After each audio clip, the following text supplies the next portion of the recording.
Hello and welcome to the SRC podcast. Today we are previewing RGC season, and joining me is none other than their forwards coach, Saul Nelson. I'm hoping I pronounced that right. I didn't just ask you. No, you bang on. Good, brilliant. How are you? Thank you for joining me. You're very welcome. Thank you very much for inviting me in. Okay, so let's get started. Nice and easy thing. So tell me about the coaching setup with RGC. Who's involved? Obviously, you're the forwards coach. Who else makes up the team? Yeah, there's Josh Leach is obviously a director of rugby.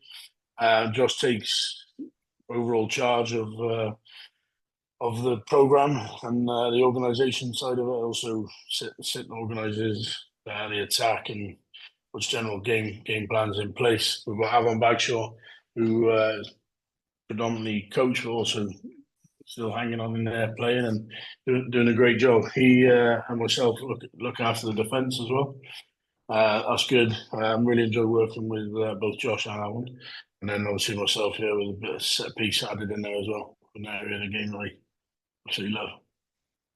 So there's your starting block. So talk me through some of the key players at the club. Who are like your senior men? Who are the ones really leading this team? I think just if we could go back to staff, I think it's really important that there's a fair old team of staff up there, not just rugby coaches. We've got like Sean Howard in the gym, Carl's on the analysis front, and then obviously a medical team of Oran and Owen, with team manager Dav, and I know Gav Hodgson also helps out and does a fair bit as well. So I think it's really important that we mention those guys first. It really is a team effort. In terms of key players, obviously we've got a fair bit of experience back in the squad with Billy McBride and Danny Cross coming back in. They've been really key to how we've looked at playing. And when I use the word play, I mean let's be positive with the word play and try our hardest to go and score as many tries as possible and making sure that like the overall game plan is ran as close to as perfect as anyone can ever do. Those boys are really key to that. I think the key players for us up front, some of the senior players like Sam Williams, Ilan, like young players that are coming through. Yeah, we're probably quite blessed in North Wales in terms of the situation that we're in and our senior academy players and the age profile of the SRC in which which the purpose of the league is for. Like we've got obviously a gold group of senior academy players that are 19, 20, 21.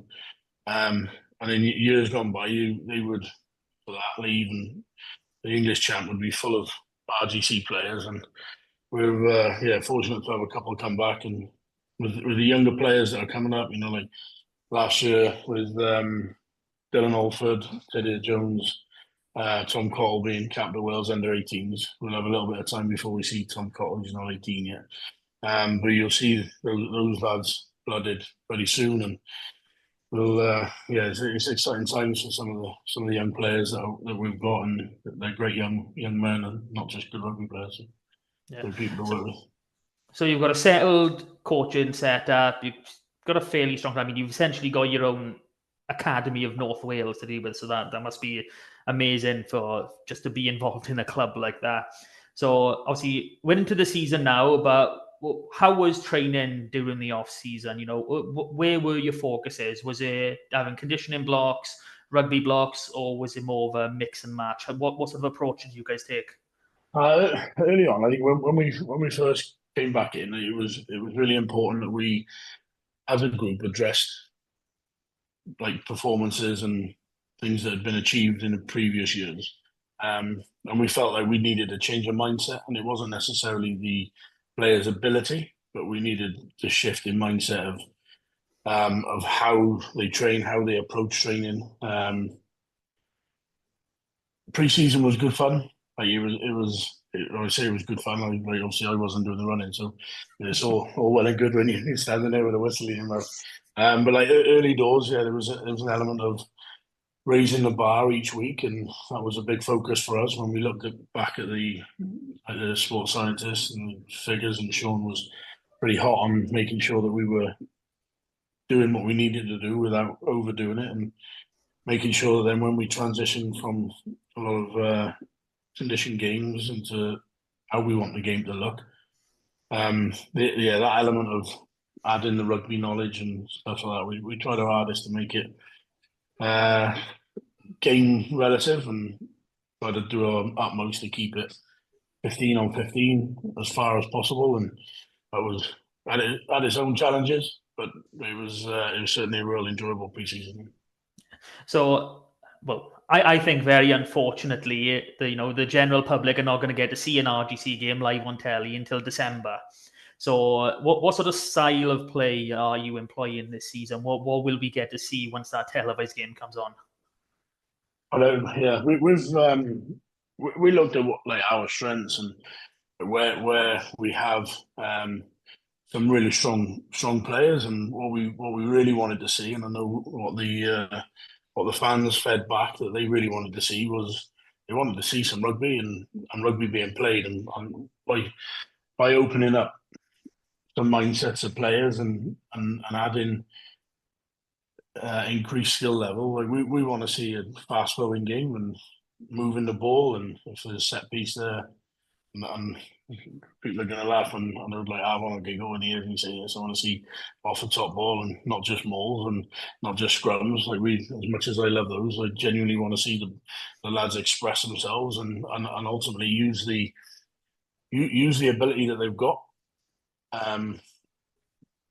We've also got some very, very rugby intelligent players as well. So it's like when I say it's exciting to coach. And we spoke about all pre-season and each game, just focusing on our processes and making sure that we get that right, and we focus on ourselves and our own KPIs, and not necessarily worrying about the result. If we get our bits right, then predominantly we should get the result that we perform to achieve. So yeah, it's definitely hopefully by Christmas, and we've seen glimpses of it, and we've talked about being more consistent with it. A lot of open rugby, a lot of movement of the ball, a lot of maybe a bit of kicking in there, but kicking to compete, kicking to score tries, and all the exciting stuff that people want to see is ultimately what we're striving to achieve. Yeah, I absolutely love that. Focus on yourself first. I'm a massive advocate for that. So you are absolutely massive in area. So what sort of challenges do you face, covering such a vast area? I mean, I'm assuming you're not like other teams where everyone is within like a 5-10 mile radius. Oh no, definitely not. No, so we obviously cover North and Mid Wales in terms of it's half the country. When you look at the number of rugby clubs in North Wales, there's only 33 rugby clubs, and they're spread out across the North Coast, and a few obviously in the mountains, and a few in Mid Wales. The geographical area and the distance between clubs is a challenge. We also face challenges from rugby is probably a third sport in North Wales behind cricket, believe it or not, and obviously football.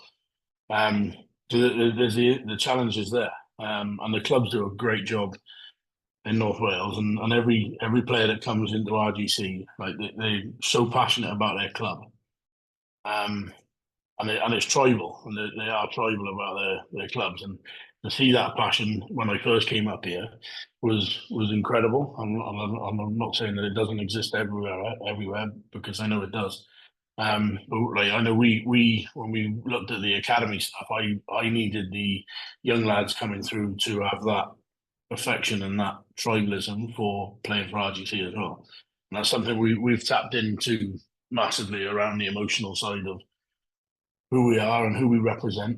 And every time the lads come into training, they know that they're coming in and they've got to leave having achieved something and been better as they leave as when they've walked down. Like you said, for me, it's really exciting to have that challenge, because it is a challenge, but it's also exciting because the desire to play rugby and the desire for them to represent themselves and their families and their clubs is huge. Yeah. So I'm not going to lie to you. When us as a podcast done a review for the season, none of us were very nice on where we thought RGC was going to finish. I think all of us are probably regretting that after the first 2 weeks. So, what were the expectations going into the season? I know you're focusing on yourself for your game plan, but where did you see yourself? I think everyone has their own expectations on where we've never discussed a league finish. And I'd be 100% honest, we've never discussed where we want to finish. I think everyone wants to win and everyone wants to finish top of the league. No one wants to finish in mid-table. No one wants to finish at the bottom of the league. So, like, our focus was genuinely 100% about us, and getting the things that we can do right and being better at the things that we're very good at and working hard on the things that we weren't great at, which hopefully those gaps are getting smaller and smaller. And then when we look at like raising the bar and what that means to the group, it's something that we can attach real meaning to when we look back at training, when we look back at games, when we look at the information that we're getting from the match reports. Generally there wasn't a let's finish in the top 4 or the top, because everyone wants to win. So my personal opinion, I've never thought about, I'd like to win. I wouldn't be playing rugby if I didn't want to win. I wouldn't be coaching if I didn't want the players to be the best that they can be. That's a great way to take it, a great way to approach it. You got to want to win every game, regardless if it happens. So this is a preview that's been recorded in between round 2 and 3. Yeah. So I've got to talk to you about those first 2 games. Now, personally, I've had a bit of a rant about this on the actual podcast, in the fact that Cardiff announced their squad, they put out these are the academy players we got, and then they just chucked 4 pro players into the starting 15 against you. I thought that was very, very cheeky. Fair play to you. I think that game lasted another 3 more minutes. You'd have come away with at least a draw. No, that was outstanding. And then this past Saturday, basically overturning the Drovers. I mean, not many people would have predicted that. Not many people would have seen it come in. I mean, I know obviously we're Wednesday now. So what's the emotion been like in the squad? Is that like yes, we've done it, or is it more like okay, that's done? The emotion I think is obviously when the game finished, like you can see the what it means to the players. And when we spoke about how we play against Llandovery and their threats, obviously they're used to winning, and they're very good. They've got a lot of very, very good players and they're very well coached. We like the things that we knew we had to get right off the back of how we started against Cardiff and how we got ourselves back into the game and the lessons that we learned around some game management stuff against Cardiff. I thought the boys executed that really well against Llandovery. We started well. I mean, we were on the points on the board pretty early doors. Llandovery, as they were going to get back in the game, and they did that quite effectively. And there was a point in the game where, like, I'm thinking to myself, right, let's strangle them now. Let's see them off. Let's see if we can get a 6-pointer. That sort of statement would be huge.